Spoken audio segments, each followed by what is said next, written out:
33 തിരുവയസ്സോളം ഈ ഭൂമിയിൽ ജീവിക്കപ്പെട്ട കാലഘട്ടത്തെ പറ്റി ഒന്ന് പഠനവിധേയമാക്കുമ്പോൾ നമുക്ക് കാണാൻ കഴിയുന്ന ഒരു കാര്യമുണ്ട്.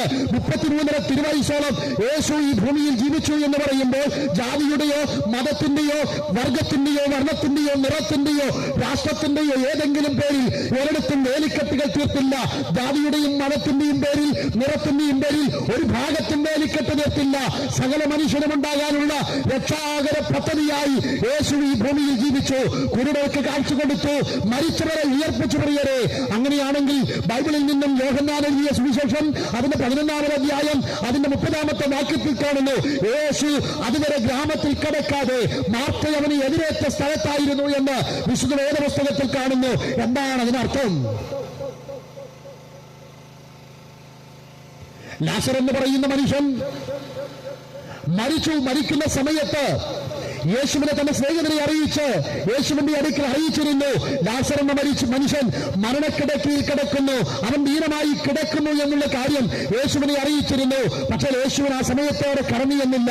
മരിച്ചതിന് ശേഷം 4 നാൾ കഴിഞ്ഞാണ് യേശു അവിടെ കടന്നു ചെല്ലുന്നത്. പ്രിയരെ, നമ്മുടെയൊക്കെ നാട്ടിൽ ഒരു മരണം സംഭവിച്ചു കഴിഞ്ഞാൽ 4 ദിവസം കഴിയുമ്പോൾ ആ ശ്മശാന ഭൂമിയിലേക്കോ ആ കല്ലറയിലേക്കോ കടന്നു പോകാൻ ആരും താല്പര്യപ്പെടത്തില്ല. ഒരുപക്ഷെ കൊണ്ട് അടക്കം ചെയ്യുമ്പോൾ എല്ലാവരും കരഞ്ഞു വിരുമ്പി ഒരുപക്ഷെ തിരികെ വാങ്ങിപ്പോകുന്നിട്ടുണ്ടാകാം. പക്ഷെ മരണത്തിന് ശേഷം ആ കല്ലറയ്ക്കലേക്ക് ആരും കടന്നു പോകത്തില്ല. പോകുന്നത് കൊണ്ട് വലിയ അർത്ഥമൊന്നുമില്ല. അങ്ങനെയാണെങ്കിൽ യേശു കടന്നു ചെല്ലുന്നത് അങ്ങനെ ഒരു സാഹചര്യത്തില് മരിച്ച് ആ ലാസറിനെ അടക്കം ചെയ്ത് 4 നാൾ കഴിയുമ്പോൾ അവർ കല്ലറയ്ക്കലേക്ക് കടന്നു ചെല്ലുമ്പോൾ അവിടെ കാണുന്ന ഒരു കാഴ്ചയുണ്ട്. ആ കാഴ്ച ഇപ്രകാരമാണ്.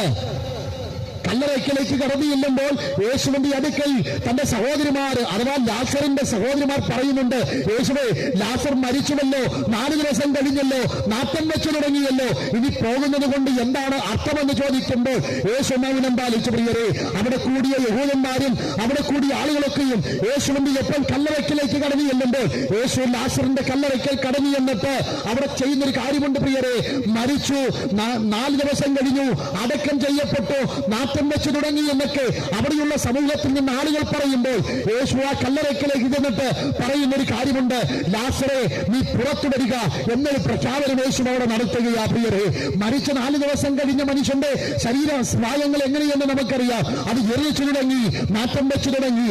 എന്നാൽ സകല പ്രതീക്ഷകളും അസ്തമിച്ചു എന്ന് പറയുമ്പോൾ, സകല പ്രതീക്ഷകളും നഷ്ടപ്പെട്ടു എന്ന് പറയുമ്പോൾ, മരിച്ച 4 ദിവസം കഴിഞ്ഞ് നാട്ടം വെച്ച ലാസറിന്റെ കല്ലറയ്ക്കലേക്ക് ചെന്ന് യേശു ലാസറിനെ വിളിക്കുകയാ, ലാസറേ, നീ പുറത്തു വരിക എന്ന് പറയുമ്പോൾ മരിച്ചു നാട്ടം വെച്ചവനായ 4 ദിവസം കഴിഞ്ഞവനായ ജീർണിച്ചവനായിരിക്കുന്ന ലാസർ ആ കല്ലറയെ ഭേദിച്ച് പുറത്തു വരുന്നത് നമ്മൾ കാണുക. പ്രിയരെ, ഞാൻ നിങ്ങളോട് വിളിച്ചു പറയാം, ഒരുപക്ഷെ ലാസറിന്റെ കല്ലറയുടെ സമാനമായ വിഷയങ്ങൾ നിങ്ങളെ അലട്ടുന്നുണ്ടാകാം.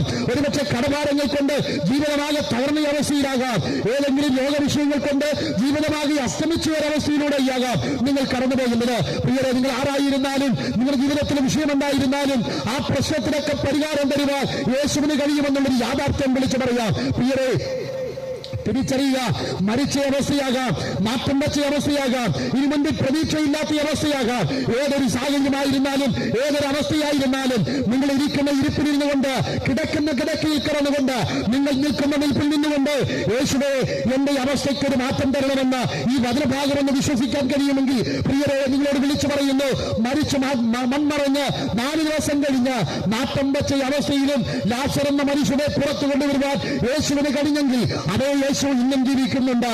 നിങ്ങളുടെ കുടുംബത്തെ തകർത്തുകൊണ്ടിരിക്കുന്ന മദ്യപാനം, നിങ്ങളുടെ കുടുംബത്തെ തകർത്തുകൊണ്ടിരിക്കുന്ന വഴിവിട്ട ജീവിതം, നിങ്ങളുടെ കുടുംബത്തെ തകർത്തുകൊണ്ടിരിക്കുന്ന കടഭാരം, ഏത് വിഷയമാണെങ്കിലും ആ വിഷയത്തിന് പരിഹാരം തരാൻ എന്റെ യേശുവിന് കഴിയും. അതുകൊണ്ട് നിങ്ങൾ ആയിരിക്കുന്ന സ്ഥാനത്ത് ഒരു നിമിഷം കണ്ണുകൾ അടച്ചാട്ടെ.